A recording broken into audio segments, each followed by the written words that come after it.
Hey there mga my love Sagittarius! Thank you so much for always staying here with me in this channel, babes.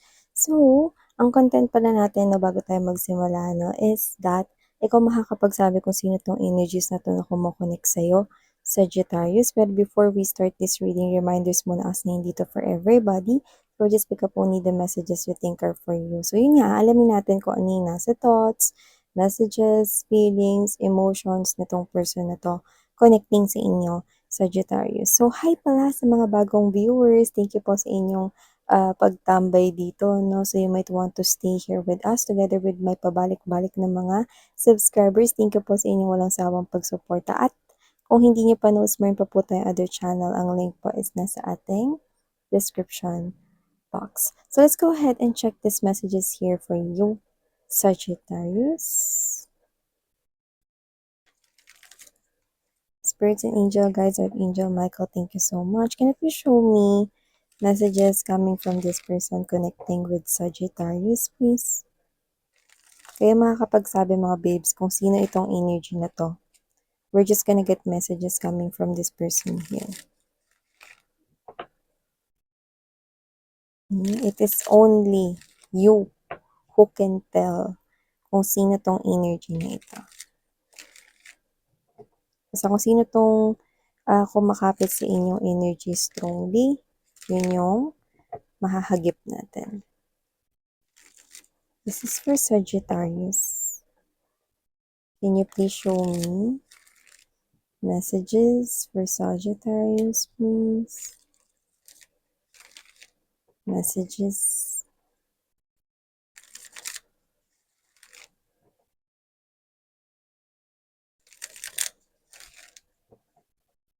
Okay.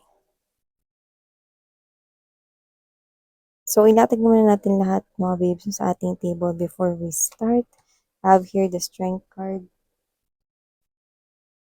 Queen of Swords, Temperance, Sun. We've got three major arcanas already.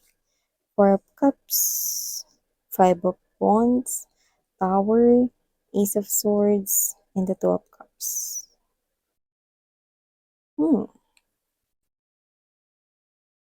Kung sino siya, magtiwala ka lang daw, Sagittarius, no?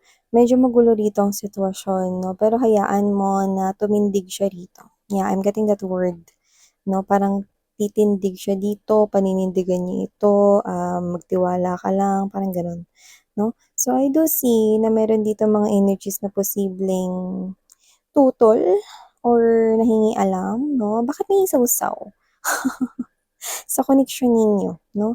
This is your person here, no? May complicated things dito, and I think involved with other people at hindi third parting tao ha, kundi yung third party na family, friends, ganyan. I mean, hindi third party na someone else. Like, walang ibang person dito na kumukunik sa inyo in a triangle situation or love triangle. Wala, no?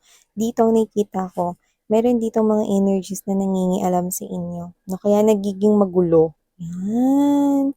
So, ano ba to? Wala ba silang sariling mga love life? Ba't sila nangingialam?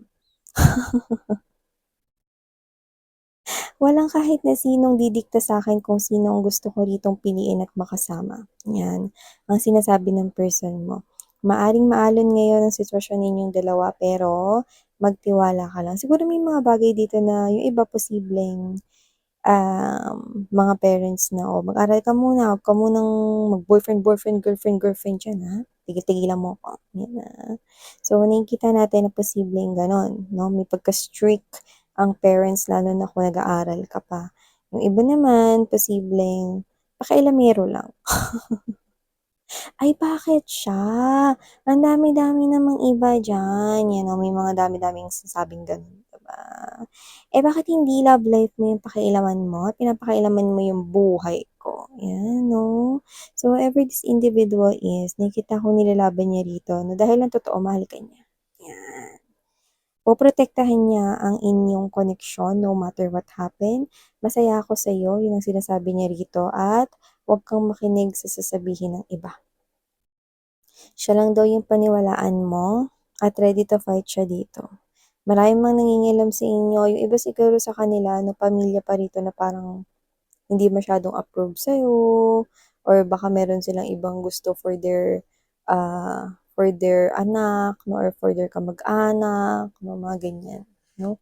And nakikita ko rito na hindi niya pinapansin yung mga yun kasi ikaw talaga yung gusto niya. Masaya siya sa'yo, with the sun energy. Ikaw yung nagdadagdag sa kanya dito ng lakas. Alam mo yung parang ano, kumbaga sa umaga 'di ba maganda yung sinag ng araw para sa mga halaman 'no, sa mga plants 'no. So, parang ikaw 'to na parang healthy yung energy na binibigay mo sa kanya. So, nakikita ko dito na parang kahit na marami rito yung mga sausaw, nangingialam 'no, mga gusto rito na parang magbigay ng mga opinyon, opinyon lang, eh, 'no, pero gusto nila gawin na nung person mo 'di ba? So, pakailamero. Yung bukod sa tsismoso-tsismoso na nga napakailamero pa. So, nakikita ko rito mga babes 'no, na parang itong mga energies na 'to yung nagiging challenge sa inyong relationship. But your person here is strong enough, okey? Alam niya yung totoo at willing niya ritong ilaban yung kanyang feelings at emotions, 'yan. Tsaka parang may sinasabi siya rito, ngayon nga lang siya rito parang nagdesisyon sa sarili niya, eh, ba't pakikialaman pa? 'Yan. So, may gano'n tayong senaryo na nakukuha ko rito. So, kung sino man 'tong energy na 'to, na nakikita niya rito na walang ibang taong meant to be para sa kanya kundi ikaw lang. Walang ibang taong magiging meant to be para sa kanya 'no, yung ipa-partner-partner sa iba, irereto-reto sa iba, like hindi niya nakikita yung sarili niya na makakasama niya yung mga ibang tao rito 'no, maliban sa'yo, ikaw lang yung gusto niya ritong kasama. So, nakikita ko dito mga babes na kung sino man 'tong energy na 'to 'no, ito yung energy na willing siya ritong tanggihan ang kahit na anong tulong na manggagaling rito sa mga tao na gustong paghiwalayin kayong dalawa or tutol 'no, sa inyong koneksyon or relasyon. So, nakikita ko rito may pagsuway 'no, willing siya sumuway rito sa parents niya 'no. Parang siya kasi 'to na parang, bakit hindi ba puwedeng mag-aral kahit na may jowa? 'Yan 'no. Hindi ko naman sa parang, tino-tolerate yung mga ganitong gawain. Kasi una sa lahat hindi naman ako yung nanay niyo, 'di ba? Pero nakikita ko rito, siya ito na parang kaya niyang pagsabayin yung pag-aaral sa pag-aaral sa love life 'no, studies and love life kaya niyang pagsabayin 'yan, 'yan 'no. Yung iba naman kasi dito parang eto ha, wala naman akong say sa family ninyo dahil family niyo naman 'yan, pero may nakikita ko dito na parang ang gusto ata nung family mo is, or family niya is ano 'to, mag-ano muna 'no, parang asikasuhin muna yung family or yung mga kapatid 'no, or baka tumustos muna sa pangangailangan ng family or sa education ng mga kapatid bago mag-asawa, yung iba gano'n. So, maaaring siya 'to na gusto niyang pakasalan na kayo pero yung family yung nagiging hadlang kasi posibleng yun nga hindi sila born with a silver spoon at parang sinasabi rito na parang ganito, example lang, "Saka ka ng pakasal 'pag nakapagtapos na lahat ng mga kapatid mo." Yung gano'n, yung parang may binato or may pinasang responsibilidad sa person mo, 'yan 'no, para sa iba sa inyo, may gano'n. May parang meron ditong parang pinasa na responsibilidad or meron ditong iniatang na responsibilidad ta's kailangan mo ng tapusin or gawin 'yun bago magkaroon rito ng pagsasama or pagsagawa ng sarili niyang desisyon, 'yan 'no. Parang siya 'to na hindi naman ako titigil sa pagtulong at pag-provide sa inyo, kahit mag-asawa na kami ni Sagittarius, parang may gano'n siya sa energy pero basta may mga nangingialam talaga dito. Pero yung love life naman nila hindi niyo naman pinapakialaman ng person mo, 'yan 'no. Pero I think kasi your person, lumalabas kasi siya sa'kin dito bilang masipag siya, maasikaso, maalaga, maabilidad. May soft side ang person mo, eh, may warm side siya, soft and warm ang person mo. So, ibig sabihin very loving siya, nakikita kong family oriented. Pero yun nga, ito ha, hindi naman ako ano, opinyon ko lang 'to, okey? Hindi bilang isang energy reader or kundi bilang isang tao. Eh, ganito lang, ako, okey lang naman na marinig yung opinyon ng family. Pero, hindi naman dapat magpakatali yung desisyon mo dahil lang sa pamilya, okey? Yeah, I know, family is posibleng mas may say sila compare with other people, 'di ba? Kumbaga sa pakikinggan ng opinyon. Pero if it's something here that holds you from being happy and you know naman your responsibility and your person, alam niya yung responsibility niya sa family niya. So, hindi niya talaga pababayaan yung family niya dito 'no. So, I think mas maganda kung the family 'no is hahayaan rito na gawin ng person mo yung desisyon para sa sarili niya kung saan siya magiging happy. Kasi hindi naman niya pababayaan dito yung sarili niyang pamilya, eh. Kung gusto niyo na mag-settle down together, 'yan. At kung may mga nag-aaral naman dito 'no at 'di talaga kayo mapipigilan 'no at talagang yung person ninyo is gustong ituloy yung relationship ninyo 'no kahit nag-aaral pa kayo, 'di ba, inspiration, 'di ba? Tsaka yung person mo hindi naman siya yung ano, eh, hindi naman siya yung basura yung ugali, eh. Siya 'tong may pangarap sa inyo, so hindi ko nakikita magmamadali at magkakamali at madadapa kayong dalawa. Kasi medyo may pagka-mature yung energy niya, parang bata pa lang nahulma na siya, eh. Hmm, parang naiintindihan niya palang bata pa lang siya yung yung paano gumalaw dat sa life, gano'n, hmm. So hindi ko nakikita na mapapariwara yung buhay ninyo kung sakali man na mag-jowa kayo 'no. Habang nag-aaral kayo. Yun 'no, para sa mga magulang diyan minsan yung pinagsasabi mo. Kung ito lang naman yung reading niyo, grabe naman kayo. Hindi naman nasasabi lahat ng bata, eh, ano, 'di ba? So, nakikita ko dito mga bibs 'no, na okey lang gawing inspirasyon yung taong nagugustuhan 'no. At dito kasi sa reading nito ang kumo-connect kasi kayo sa tao na marunong, marunong sa buhay, matured, hmm. So, nakikita ko rito na na inspiration yung girlfriend or boyfriend ninyo kung kayo man ay student or kahit hindi student 'no, sa inyong pagsusumikap sa buhay, dagdag energy, gano'n.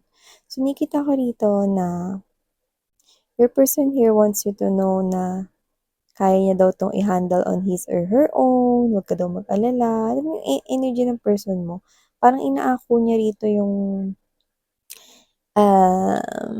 inaako niya rito yung sitwasyon na na parang okey lang 'yan, mag-chill ka lang diyan, wag ka masyadong mag-worry, wag ka masyadong mag-alala. Kasi parang yung situation ay nasa side niya. Kumbaga kung friends man ito, yung friend sa side niya or kung kamag-anak or family yung sa side niya yung may parang issue, 'yan. So, kung sa side mo naman yung issue rito, gano'n din basta kahit na sino, sino pang mga humahadlang dito, hindi niya hahayaan na mangialam sa inyo. Kasi buhay niyo naman 'to, eh, 'di ba? Ako nga hindi ko maintindihan ba't pinapakialaman yung love story niyo rito, eh, yung iba naman sa kanila may ka in relationship naman.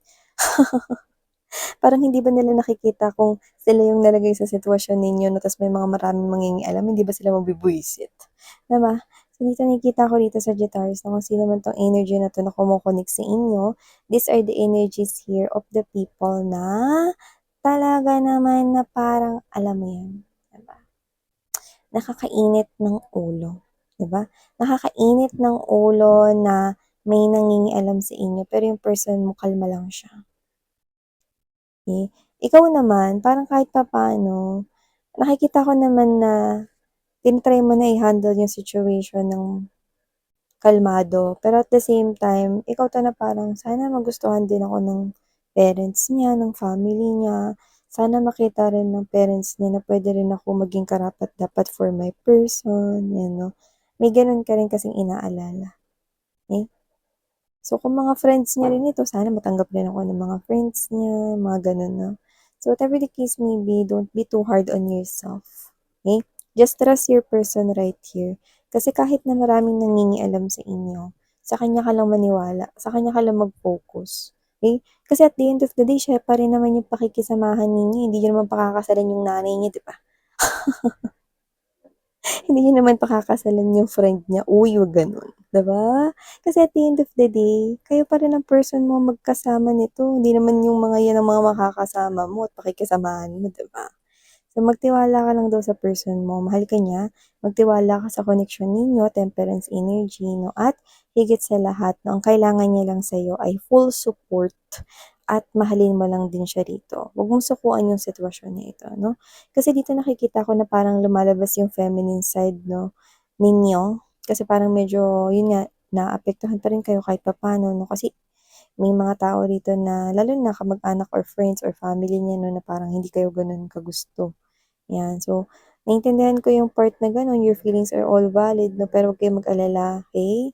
Your person can definitely handle this. Kaya, stop worrying and focus here on supporting your person. Okay? Higit sa lahat, mas kailangan niya kayo ngayon, Sagittarius. Ang inyong suporta, pagmamahal, pangunawa, at pag-understanding. Ano ba yung pag-unawa na rin yan. Okay, so just give it a time, okay? Alam naman natin, no, na wala ring hindi naayos ang oras at panahon, 'di ba? Give it a time, okay? So, thank you so much, Sagittarius. Muli ako po si Yan Sarang Hill, Live in Light. Please to check out the channel if you're interested in tumambay. Link is down below sa ating description box. Thank you, Sarang Hill, Love and Life. Inyan.